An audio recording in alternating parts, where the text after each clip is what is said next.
Hey, I got here and it's time to talk about Gachiakuta and Jabber goes even more berserk against Rudo and he drops some interesting things after the conclusion of this fight here. Really funny flashbacks thanks to Rudo, but definitely made some things more interesting. They're building up this boss that Jabber has, and we also get a slight introduced to a new character, but I also like the entrance from the cleaner. So let's get into the episode and talk about it. Now, picks up straight from last week after he stabbed, injected himself with his own claws there, and Rudo still having to also worry about Grease and Follow, which I'm really liking. They're putting emphasis on the side characters also, not just because Rudo was worried about them. Even the small interactions are really great, and like I said in previous episodes, Grease was one of my favorite characters, and they're also building up Follow. Even when Jabber said he might have some potential, maybe there's a future where Follow becomes a giver slash cleaner, but characters to keep our eyes on. But here, Jabber more than shocked with how strong he is, even shocking Rudo, saying, wait, this guy is really strong, or maybe he's just a masochist. And we see the flashback of him getting bullied while being called a masochist, and then just goes straight to Recto. Hey Recto, what's a masochist? And Recto's like, he was paying attention doing something else. Wait, what did you ask? Imagine your kid comes to you, asks you that. I think you're gonna have a lot more questions before you're even worried how to answer them. But I think he hit the nail on the head. I do have a feeling that Jabber is probably a masochist, or at least he kind of turned himself into one, thanks to how his power works with that left claw he has, able to dull pain or kind of diminish how much he feels pain. He still gets wounded, but I don't know how far that power can take him, but maybe we'll find out later on here. And Rudo, while back in the present, how do you even beat a masochist? Because if pain doesn't really affect them, or to some even makes them stronger. And again, made me think a bit of Fire Force with that captain that we had there that was also a masochist, but we'll have to see, because Jabber actually goes wild, even more unhinged, going after Rudo, who in turn gets saved by Zanka making an entrance just in time, even though he was barely able to move in. He is still angry, he wants to be tagged in to fight against Jabber, but not really gonna work out. It's not gonna be a 1v1, because Rudo can't attack with the power he has right now. He can only deflect, dodge, and so on. He doesn't really have an offensive properly.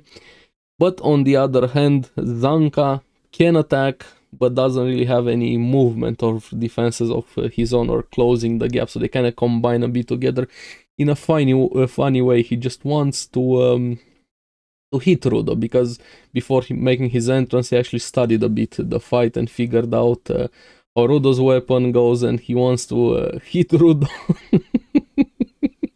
What I like, he actually went seriously for it, to hit Rudo, so he can get moved by the talisman to be able to strike Jabber, but he was surely going to actually hit Rudo. Like, he went seriously for this. Even Rudo got angry a bit, so their unconventional tag team works a bit there. It's actually able to move Zanka to slam Jabber, and they actually do it again and again while bickering. That was really fun. I like the dynamic between these two characters here. They complement each other well, and they get on their buttons so well here. But while beating down on Jabber, he actually gets snap out of his fugue state there.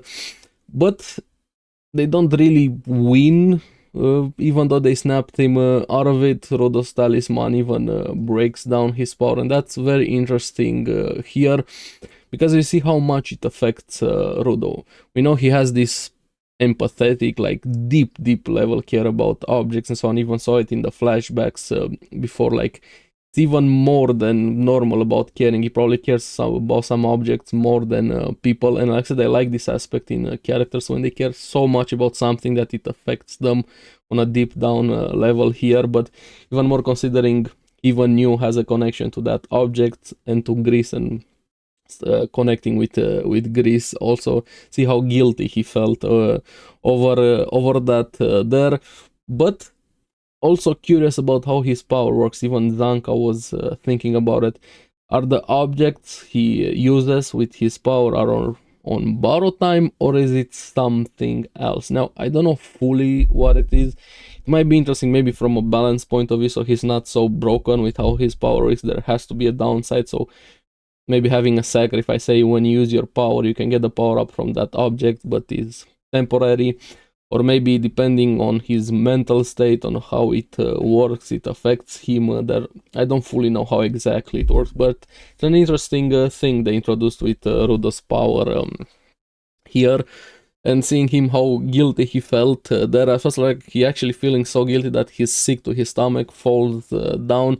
But then it's revealed he actually got hit by Jabber's claws, so he's poisoned also.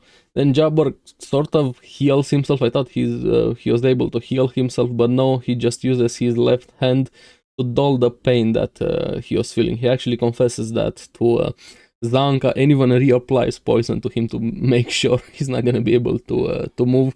And interesting, he still doesn't go for the kill there. He had an easy kill, but that's just his personality. He doesn't really kill strong people. He just plays with them there. But Jabber is definitely an interesting character, unhinged to say the least. But after this, he proceeds to run away with Rudo, and also said something really curious. The two henchmen that we had before from the raiders there, thinking, hey, I forgot something, referring to them. It's gonna be fine, somebody else is gonna pick them up. You know who. So they have somebody working like a cleanup guy in their own organization or something. I'm not sure about that, but something to keep track of. Then when they reach outside there, I really liked Rio just waiting there. Hey, I'm here. Engine is there, and some of the other cleaners, and they slam him away. And somehow, yes, he's definitely a masochist. He was getting a boner in this situation, seeing himself so down, cornered animal in a way. But yeah, he's getting a hard on there, so it's probably a masochist here. Even though he was willing to go for the fight, even though he didn't want to do it, he said he can't defy his orders. Now, I don't know why. Is it somebody that maybe their power is able to compel them, control them away with how they are with orders? But I'm leaning more into the fact maybe they're scared of their boss here, and then we have the new character that shows up, Titoni or Katoni, I'm sorry if I'm butchering her name, stops him. She kind of pops from his back. I don't think she was always there, that would have been funny. But she has some abilities like a portal in a way, and she's able to persuade Jabber, saying that the boss had a big smile, so maybe excited for something, maybe with Rudo. He decides to leave, and they leave to that manhole portal. But curious with this boss. I'm curious how does he run the organization with fear? Is it with his power? We're gonna have to wait and see for that. But somehow keeping somebody in control as unhinged at Jabber makes me a lot more interesting in the boss of this organization here. But Rudo even showing how much anger he has in himself, still pushing himself to have one last shithead at Jabber before he leaves, saying he wants revenge. That's when Jabber, when he turned back, sees something on Rudo's glove saying the pattern. They're from a series. I don't know what that series means. A series of weapons, a series of outfits, a series of whatever. I have no idea what. But could it be that the boss also has a series of that, whatever it is? Even saying that the boss is gonna be excited. So we're getting some glimpses into Rudo, the gloves, and also bringing up a lot of questions about Recto. Who exactly he was, where exactly did he get those gloves?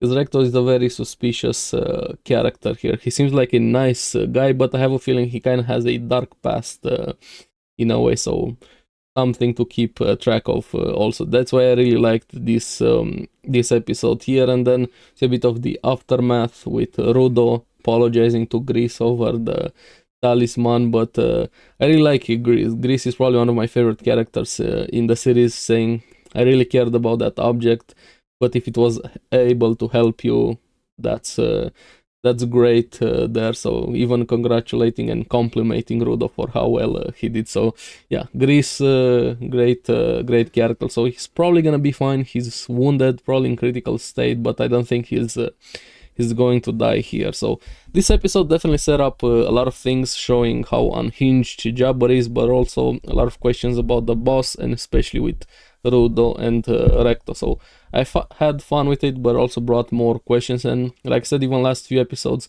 the series, it seems to be getting its own pacing and flow, getting there. But I'm interested. I'm curious where it's going to go, and hopefully we get to meet more of the cleaners. We didn't get a proper introductions to the ones that were here. So yeah, let me know what you guys thought about the episode. As always, thank you very much for watching. Remember to like and subscribe, helps me quite a lot, and you guys get the latest videos on the series that I follow. So keep enjoying Gachiakuta. Want to see you again on the next one. Bye bye.